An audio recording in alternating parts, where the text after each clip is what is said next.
Hi everyone, can you hear me at the back? Yes.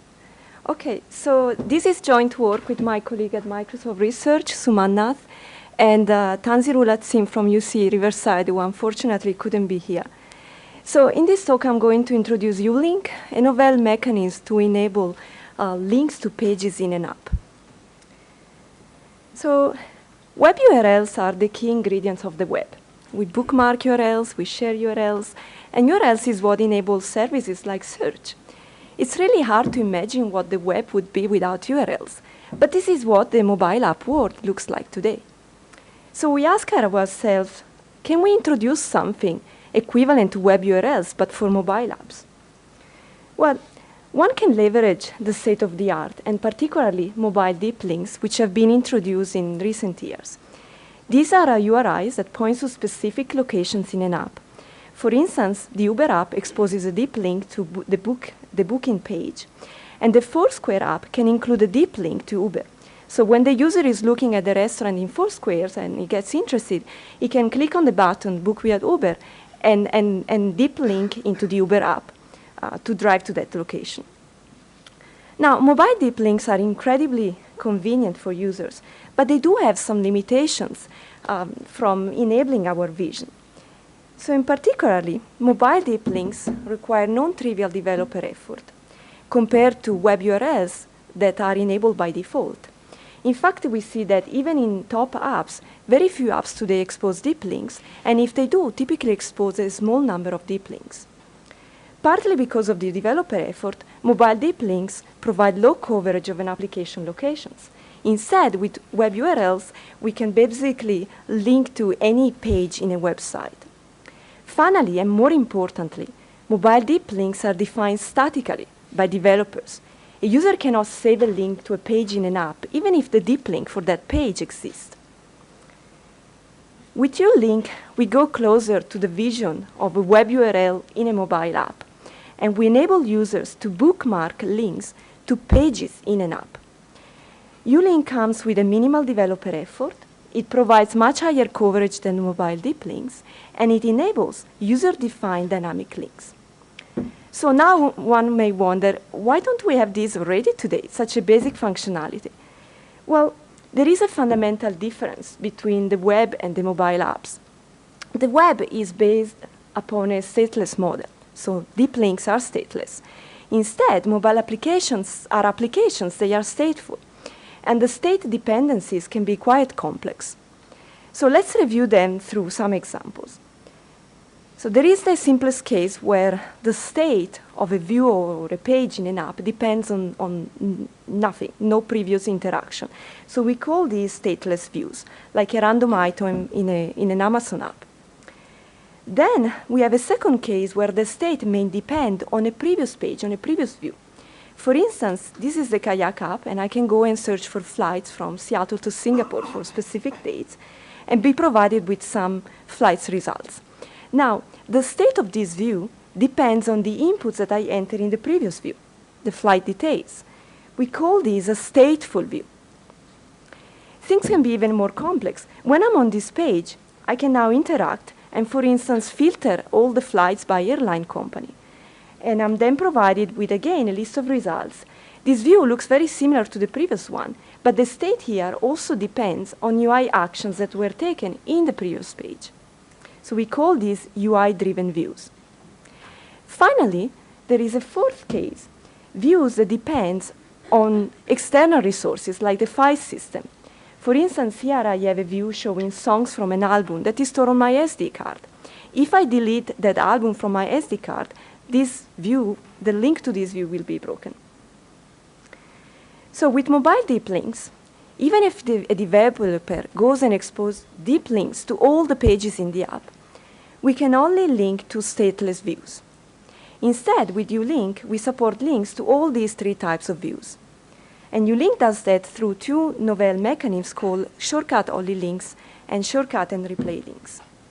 Also, uLink provides a mechanism called link validation to handle problems with dependency on external resources.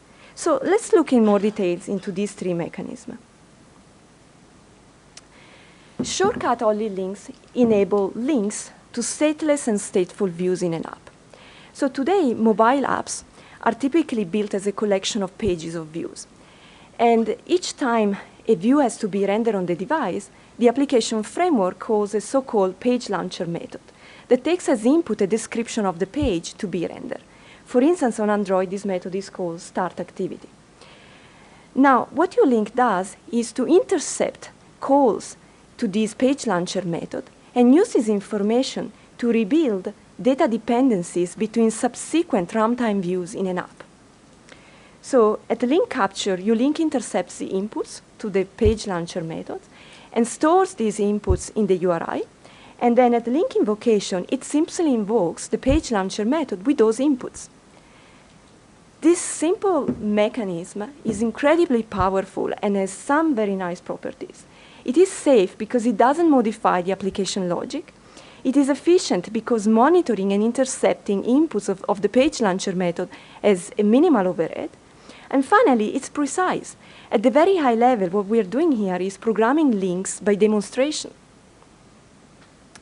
This is an example of a URL, a shortcut-only URL, to a news story in the NPR News app on Android. It consists of an identifier, the application name, the page name, activity in the case of Android, the intent object in the case of Android, which contains the page description to be passed to the page launcher method, and a timestamp. So as you can see, we can copy and paste these URLs. We can share them exactly like we do with web URLs. The second mechanism that uLink introduces are shortcut and replay links to handle UI-driven views. So uLink adopts a limited form of record and replay, where it captures all UI events happening on the current view. When at the link capture, it appends these UI events to the URI, and at link invocation, it shortcuts to the target view containing the URI, and then applies the UI events on that view. So for instance, the link to the pronunciation of a word in my dictionary app consists of a shortcut-only URL that shortcut to the page with the description of the term in the dictionary, and the UI event that has to be replayed. In this case, a click on the audio icon. Now, notice that we are only recording and replay UI events on the target view, and not all the UI events happening in a session. And so in this way, uLink can be efficient and fast. Finally, the last problem uLink has to deal with is link validation. How do we deal with links that depend on external resources like file system, databases, and sensors? We cannot prevent users from making changes to these resources, like deleting a file from an SD card. And we cannot either go and monitor all these sources of non-determinism, because this would be introducing a huge overhead. And notice that this happens also for web URLs. So, but we have an advantage here. uLink lives inside the app. And so it can actually understand the root cause of a possible failure of a link, or the possible reason for an incorrect result of a link when these resources change. And so what uLink does provides this kind of hints and feedback on the link behavior through this process called link validation. So at the high level, it works in the following way. At runtime, uLink monitors app lifecycle and UI event callbacks. There is an example here of an activity in Android, and it contains a callback called onCreate, which gets called each time the page has to be rendered. This is a lifetime callback, and it contains a UI event callback on item click. So what uLink does is at runtime monitors these kind of callbacks. And when a URI is saved, it stores also the information of which callbacks this URI depends on, like in this case, C1 and C5.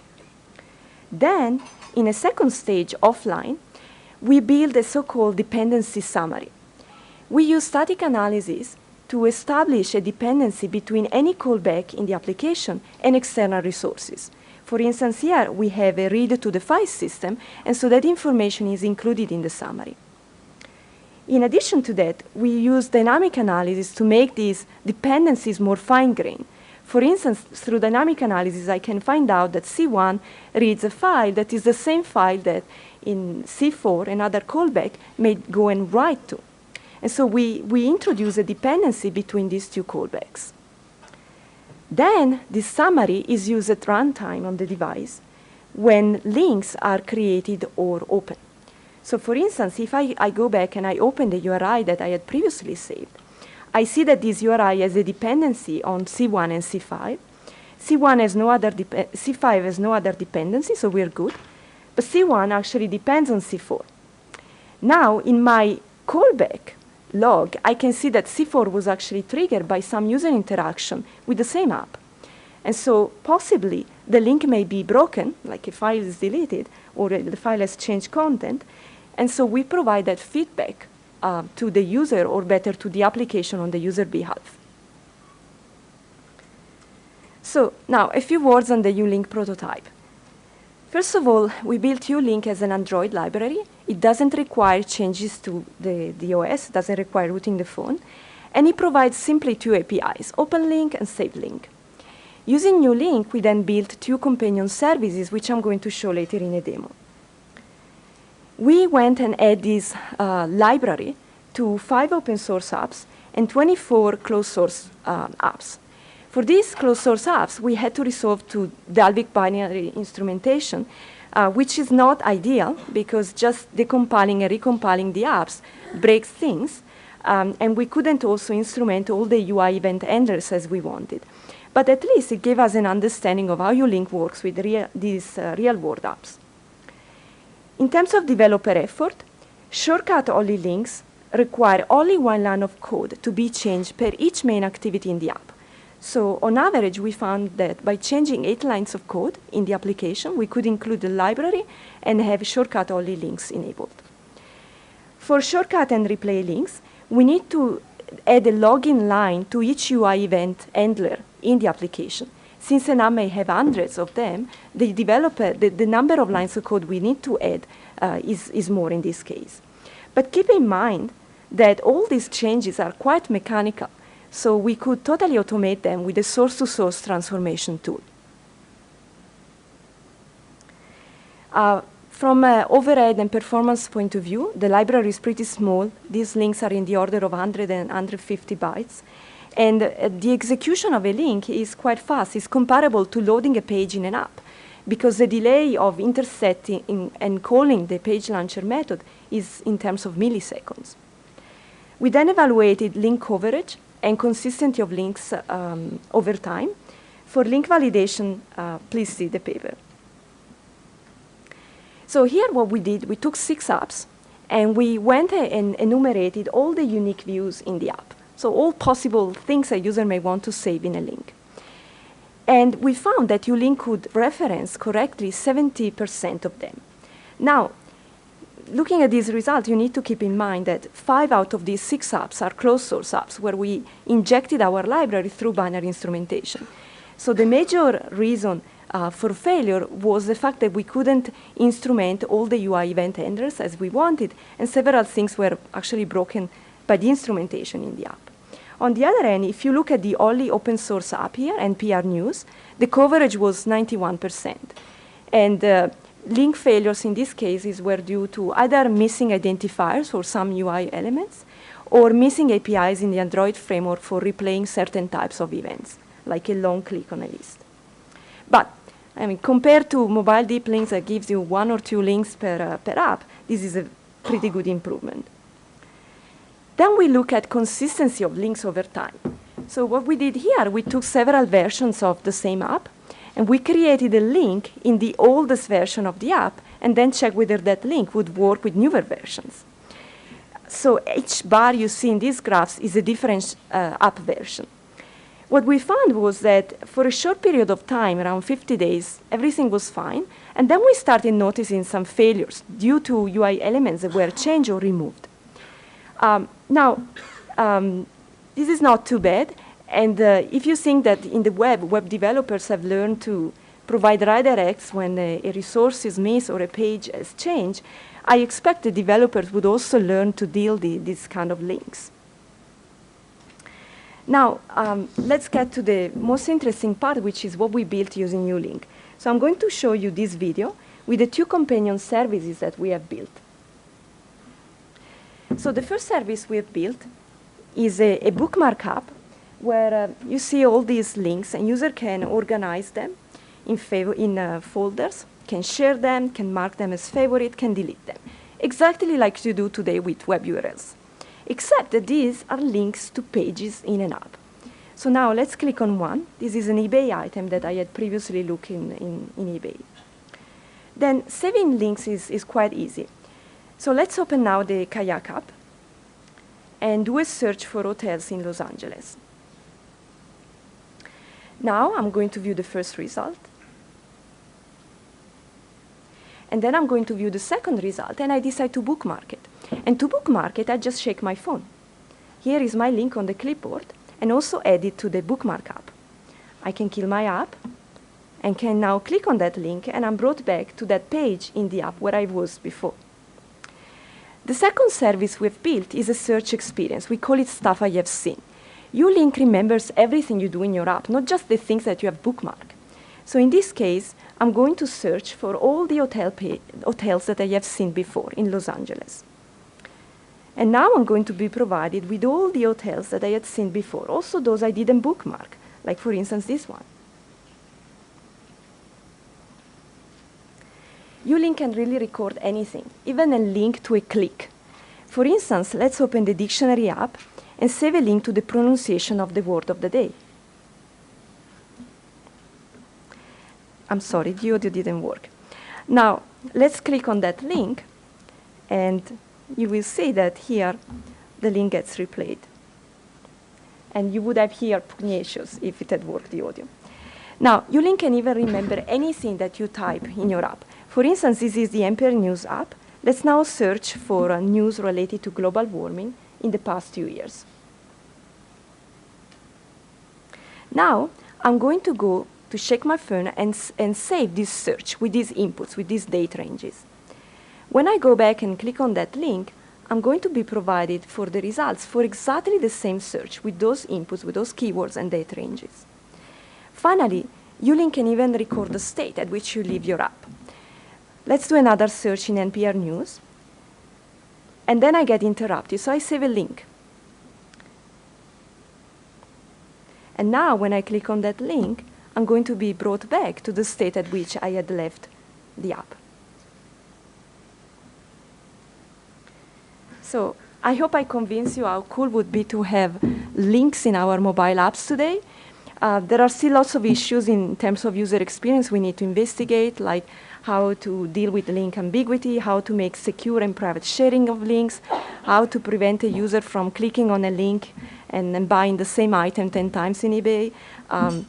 Please follow our progress on our project webpage, and thank you.